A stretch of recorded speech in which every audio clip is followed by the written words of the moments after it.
Chodesh Tov. Chodesh Tov means good new month, as today's new... Hello? Okay. Today's new moon indicates the beginning of a new Hebrew calendar month, Elul, which starts this Shabbat. This happens to be one of my favorite times of the year, a time of turning inward, a time of receptivity, and a time of a certain type of introspective creativity. Elul is the month that precedes the high holidays, a month punctuated by daily blasts of the shofar, the ram's horn, a time for practicing listening to the music beneath the words, the prayer prior to prayer, the still small voice within us, so often crowded out by the clamor of life. Just as we need to prepare on Friday to make Shabbat, at least by coming to Romamu, if we didn't, we could find that Shabbat arrives and we aren't ready for it. Elul, the 6th month of the year, counting from Tishrei, is the Friday of the year that helps us get ready for Rosh Hashanah and Yom Kippur. Elul aids in our beginning the new year by allowing this one to end. Elul begins the entire tshuva process, the practice of return, as being demonstrated right now. Lashuv means to return. It's a type of homecoming, a time for recognition, remorse, resolve, repair, and renewal. Many mark this time by reaffirming their commitment to Jewish practice or mitzvot, as evidenced by the many folks who come out of the woodwork and show up at shul. But this drasha is not to lambaste the so-called once-a-year Jews, or even to encourage those of us here in the room right now to begin this tshuva process ourselves. This is more of an invitation to inquiry, an experiment, a try it and see if it fits exploration of what is happening in our world, in our own lives, at this time, today. Rosh Chodesh is new moon time, a time of concealment, inwardness. Unlike the beautiful, powerful full moon, Rosh Chodesh is not flashy, showy, ostentatious. In fact, today's particular new moon is called a new black supermoon. New because, like every month, there's a time that the moon remains in the shadow of the earth, unilluminated, and becomes newly reborn. So-called black because we've actually had 2 new moons this calendar month in most places on the planet. And super because due to the elliptical orbit of the moon around the earth, this is one of the times of the year that the moon is closest to our planet. When the moon is so close and at its darkest, these facts combine to have a more powerful effect on the tides of our waters. Do you feel this new black supermoon? It's not something you can see, but perhaps you can sense it in your cells. This week, we're also several weeks into the readings of Devarim, the 5th of the 5 books of Moses, also known as Deuteronomy. Rabbi Lord Jonathan Sachs teaches how this entire final book is modeled on an ancient type of contract once familiar throughout the ancient Middle East. These britot, or covenants, always follow a common form. They describe and proscribe a relationship between suzerain and vassal, or powerful overlord and his, yes, it was always his, subjects. The innovation of Torah, however, was to apply this contract between a human group and a celestial being, between Israel and God. In previous week's Torah portions, Rabbi Sachs noted we have heard the preamble, which establishes God's pedigree, and the historical background to the agreement between Israel and their patron. This week, Parshat Re'eh is one of several sedrot, weekly readings articulating the stipulations of the deal. That is, the general and specific provisions guiding this relationship. Our parsha begins, Re'eh, Anochi noten lifnechem hayom bracha uklala. See, I place before you all today blessing and curse.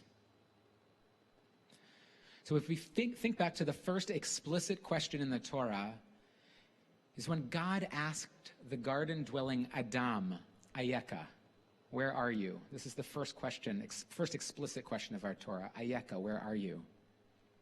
God knows full well Adam's coordinates.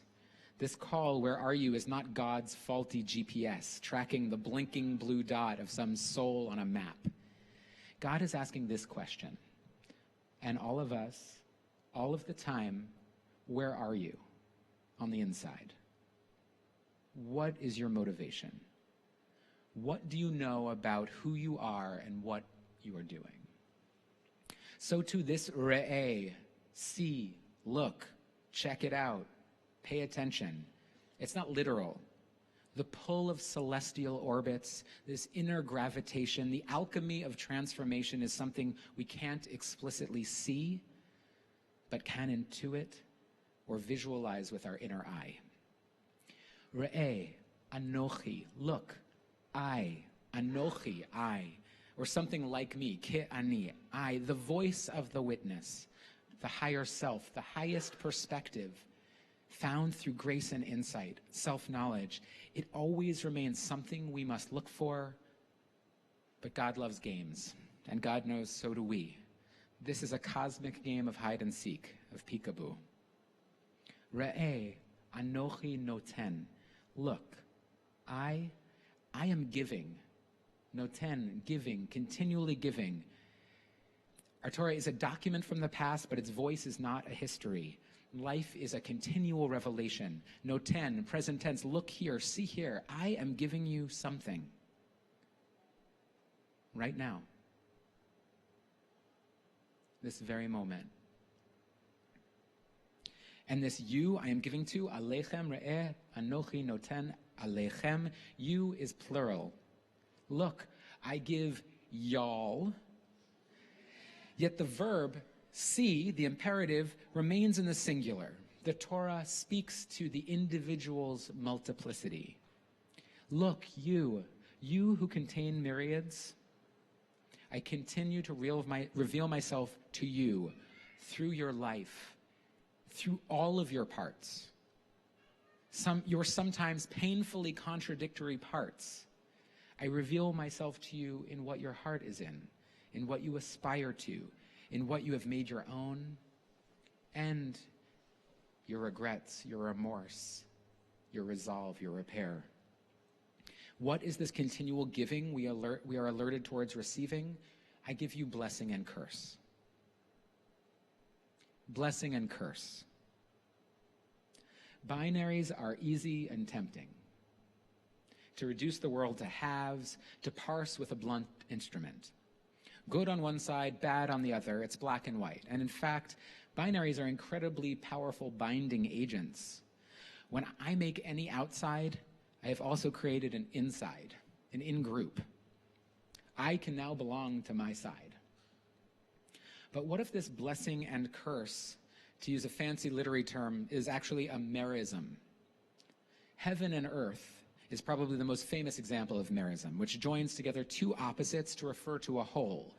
In a beginning, God created heaven and earth. Doesn't mean God created just the two things in that list, heaven and earth, but earth and heaven and all things in between, all the things.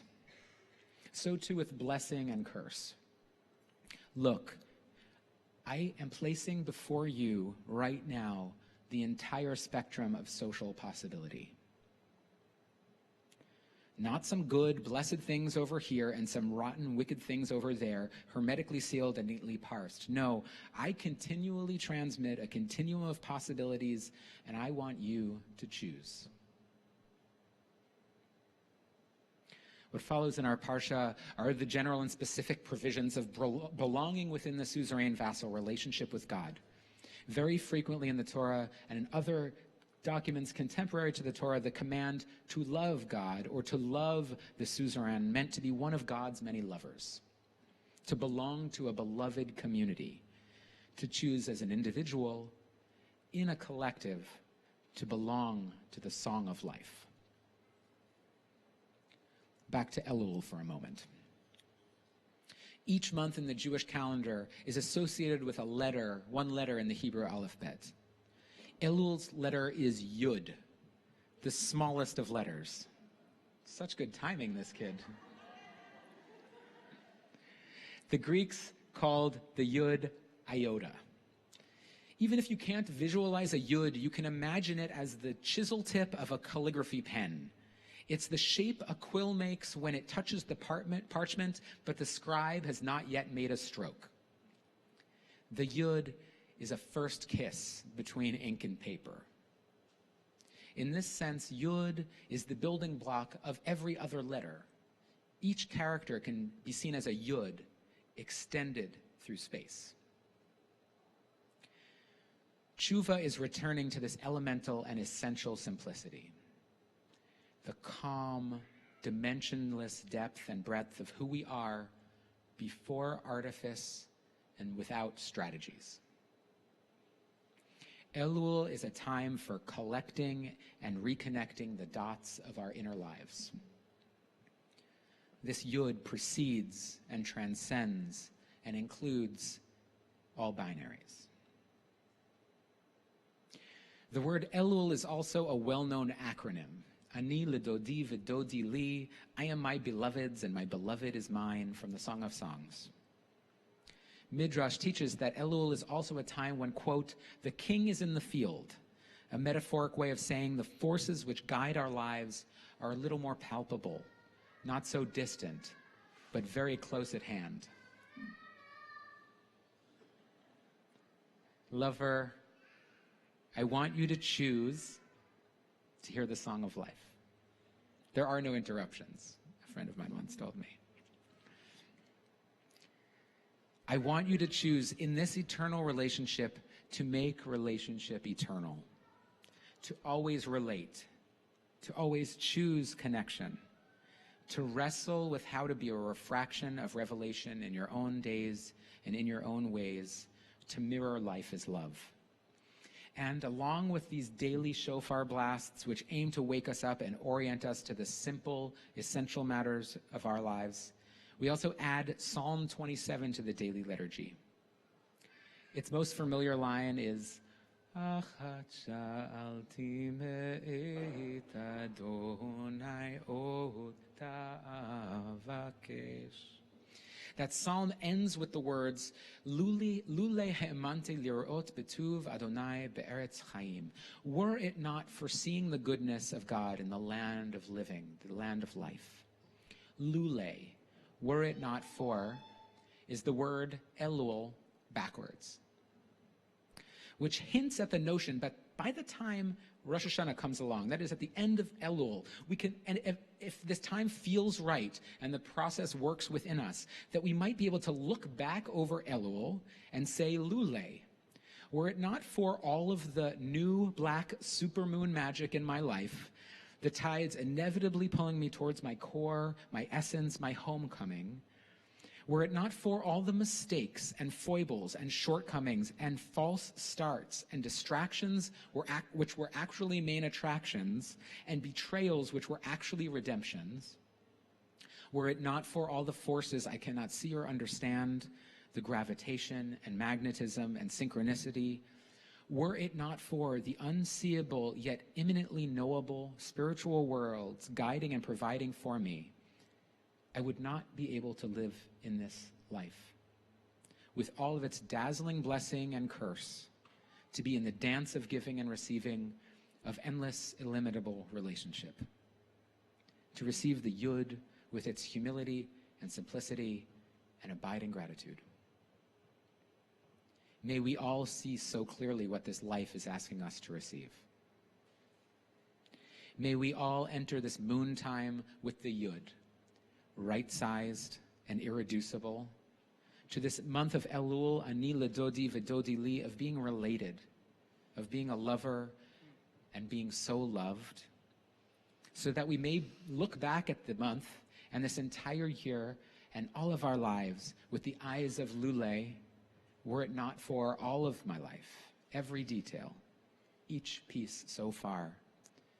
To be able to stand together on Hayom Harat Olam, the day of Rosh Hashanah, the birthday of the world, to hear the call of the shofar, our own wordless prayer, and the song of our homecoming. Shabbat Shalom. Shabbat Shalom.